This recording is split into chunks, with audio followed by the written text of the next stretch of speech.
Bom dia, boa noite, boa madrugada, boa tarde. Esse canal está se abrindo agora para comentar novidades da geopolítica, atualidades, e vou aproveitar para fazer alguns comentários, certo? A ideia é elucidar alguns pontos, acabar com alguns mitos. O mito de que existe o bonzinho, de que existe o malvado na geopolítica, certo?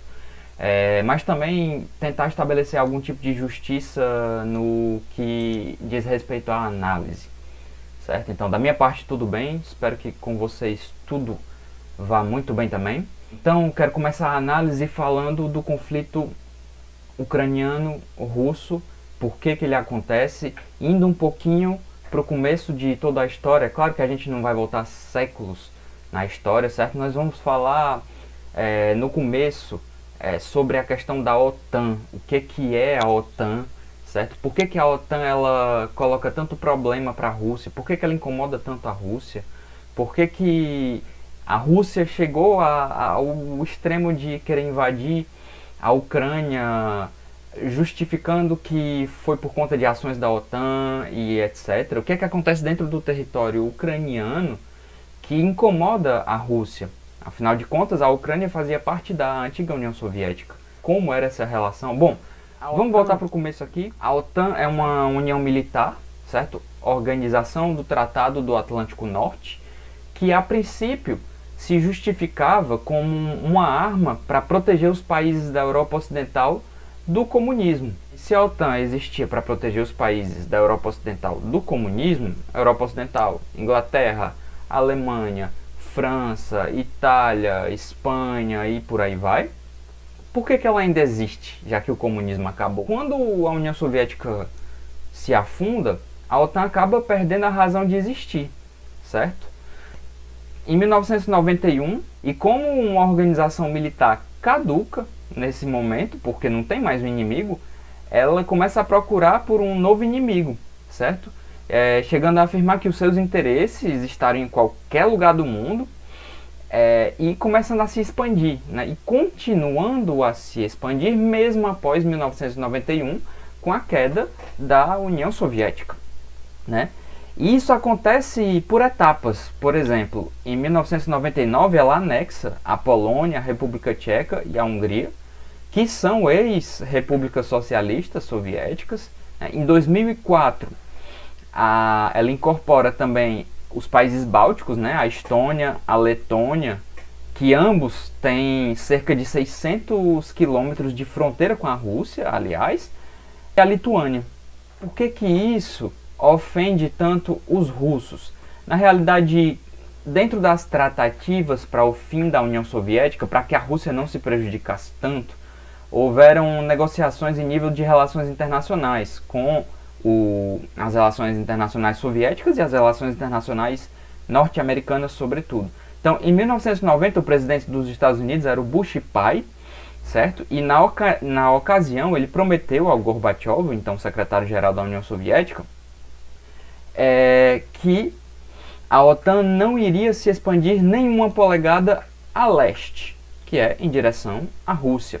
Essa promessa, no entanto, foi quebrada e em 1994 o Bill Clinton, então presidente, afirmou durante a reunião de cúpula da OTAN que não era mais uma questão de se a OTAN iria aceitar novos membros ou não, mas era uma questão de quando e como isso iria acontecer, certo?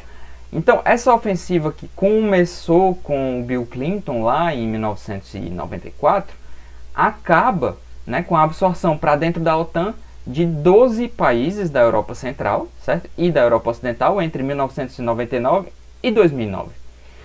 Então, a reunião da cúpula da OTAN de 2008, por exemplo, em Bucareste, na Romênia, dava as boas-vindas à Ucrânia e à Geórgia, dizendo que, mesmo que não houvesse uma data prevista exatamente para que estas entrassem dentro da OTAN, esses países virariam sim membros efetivos. Ora, isso já foi encarado pela Rússia, pelo Kremlin, como um ato de provocação.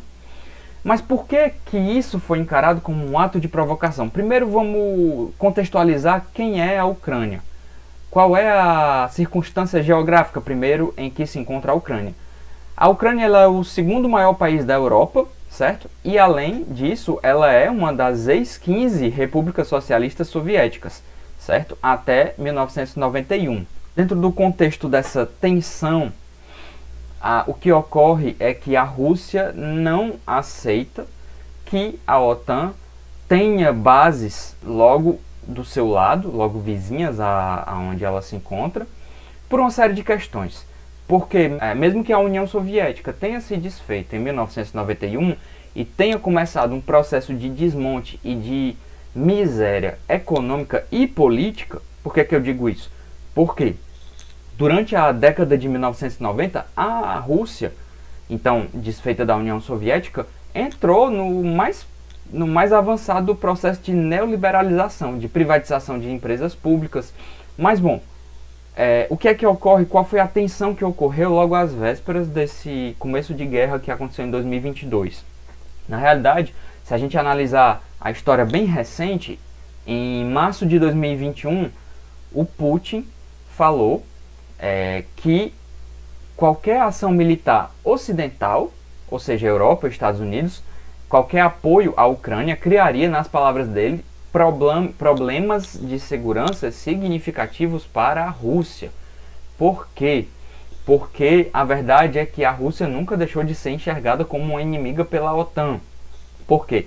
A OTAN é uma organização militar que é alimentada e precisa retroalimentar a economia norte-americana. E a economia norte-americana perdeu uma certa hegemonia industrial e procura manter os seus lucros através da máquina de guerra. Então ela encontrou um novo inimigo. E a Rússia rapidamente percebeu isso, certo? Em cerca de 15 anos depois do esfacelamento da União Soviética, a Rússia percebe que a OTAN realmente está nessa pegada.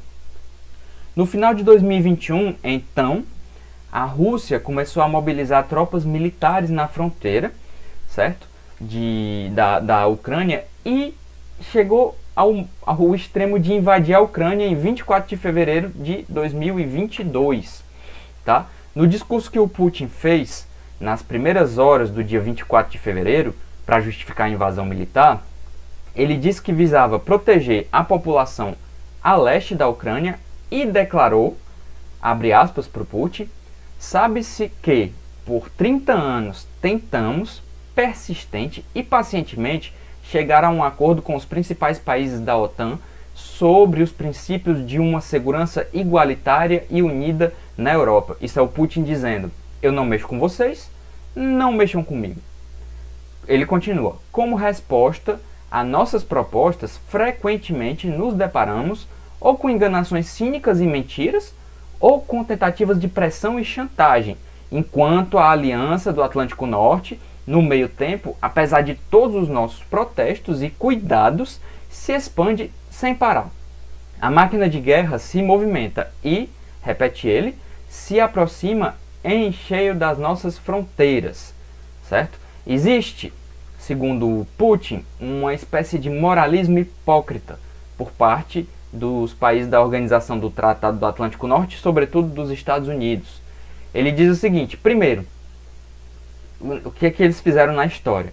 Sem qualquer autorização do Conselho de Segurança da ONU, realizou-se uma sanguinolenta operação militar contra Belgrado, certo? Depois foi a vez do Iraque, depois da Líbia e da Síria. O uso ilegítimo da força militar contra a Líbia e a deturpação de todas as decisões do Conselho de Segurança da ONU, ou seja, a OTAN não respeita as decisões da ONU, sobre a questão líbia levaram à destruição completa do Estado líbio. Quem não se lembra das imagens de linchamento do presidente Muammar Gaddafi líbio, que são lamentáveis e são fruto das ações da OTAN. Destino semelhante impuseram também a Síria.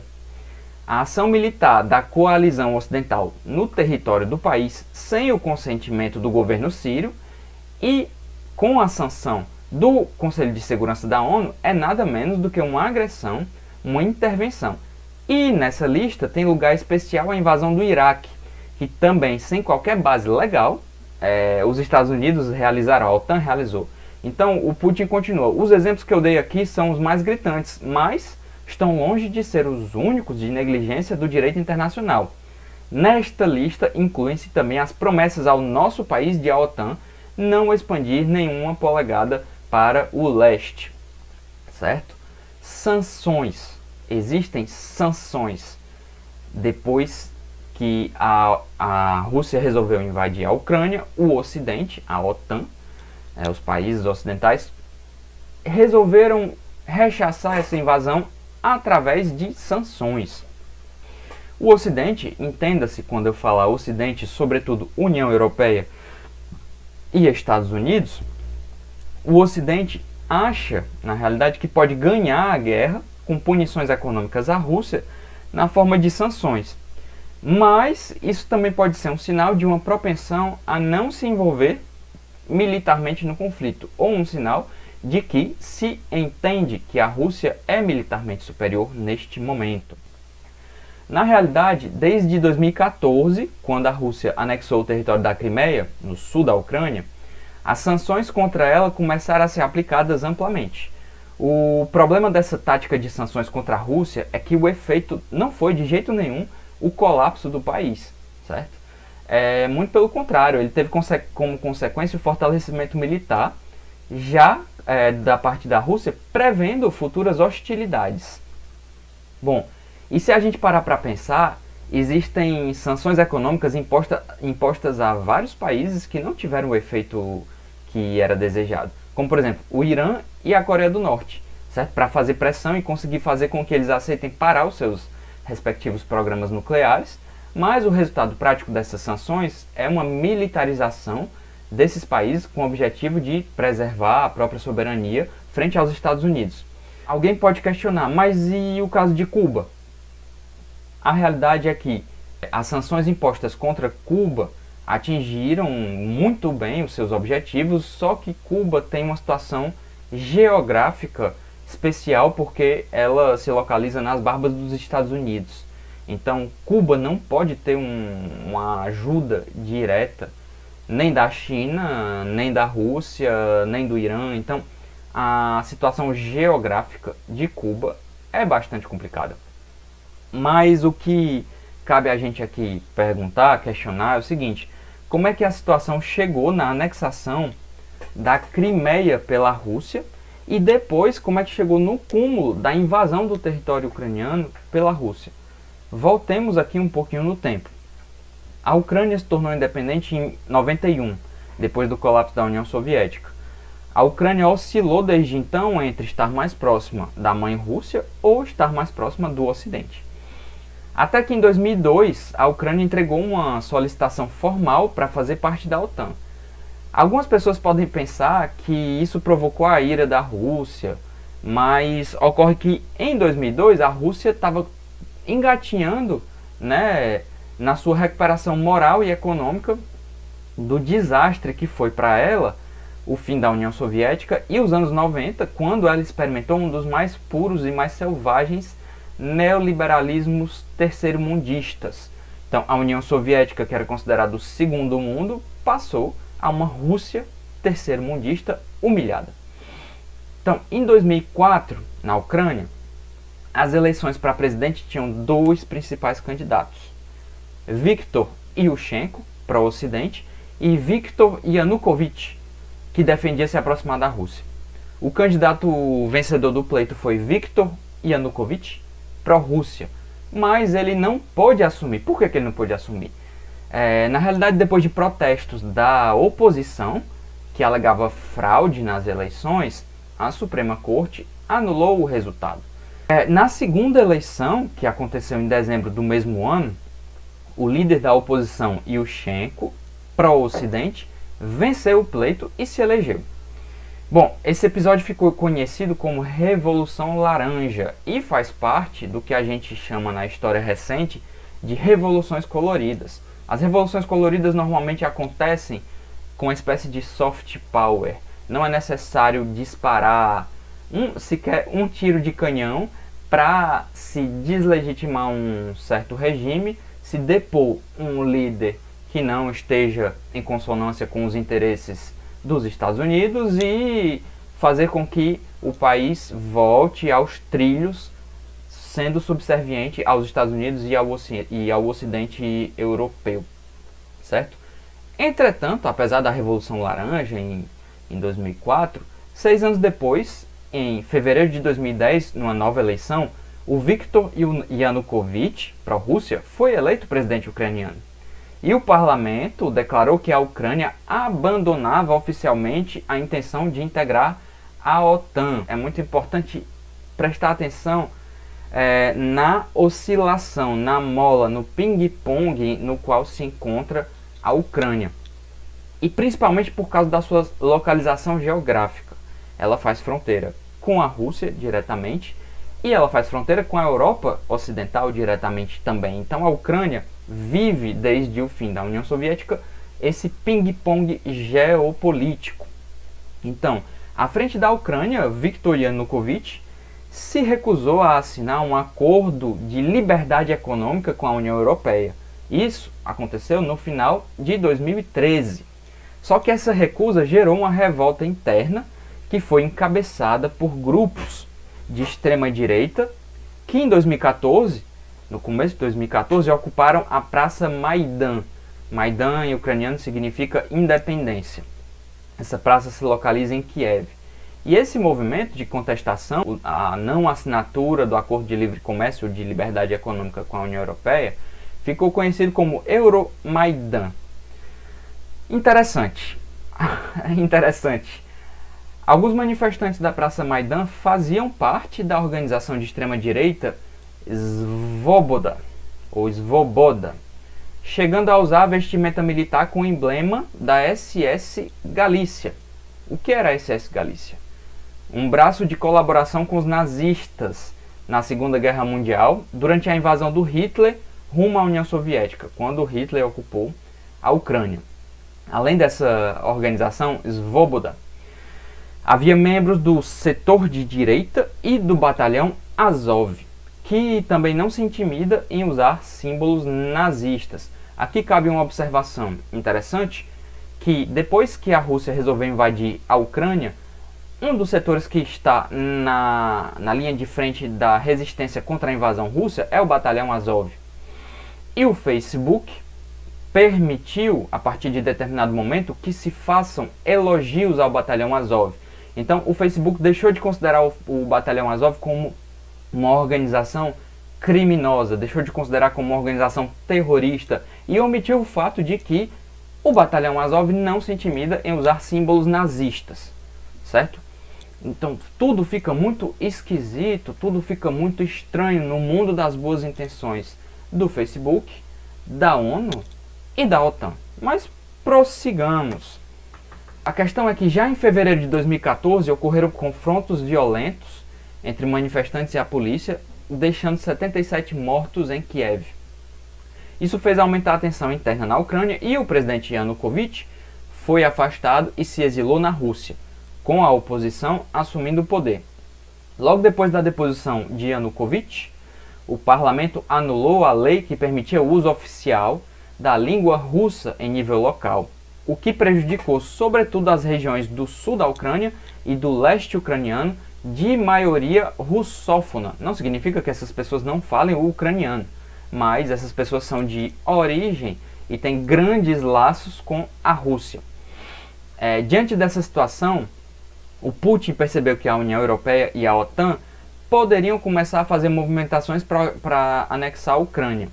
E numa jogada de tabuleiro geopolítico, ele decide, com o pretexto de laços históricos, fazer um referendo na Crimeia, no sul da Ucrânia, uma região ao sul da Ucrânia, consultando a população da Crimeia com relação à possível anexação da Crimeia pela Rússia, certo?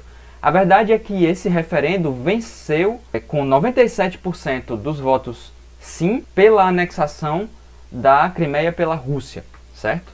Mas além dos discursos, é interessante a gente ver o que é que tem por trás, certo?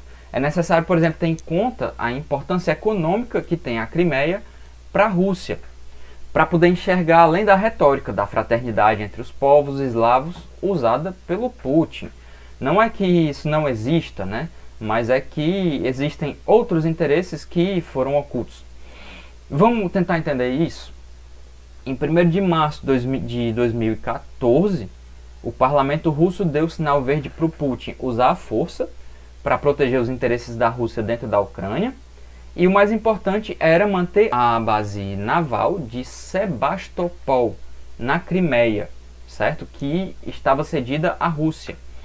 Um porto que é considerado fundamental para a defesa da Rússia e para a projeção do poder econômico da Rússia no Mar Negro. A ONU considerou ilegal a anexação, mas mesmo assim ela aconteceu. E depois os países do G8 decidiram expulsar a Rússia do grupo e se tornaram os países do G7. Qual foi a consequência que isso teve para a Rússia? Consequência forte, grave? Nenhuma. Então, a destituição do presidente Viktor Yanukovych provocou reações no leste da Ucrânia, como eu disse, população russófona, e logo ali do lado da Rússia, nas províncias de Lugansk e Donetsk, na região conhecida como região do Donbas, grupos armados tomaram pedaços, alegando quererem se tornar repúblicas independentes.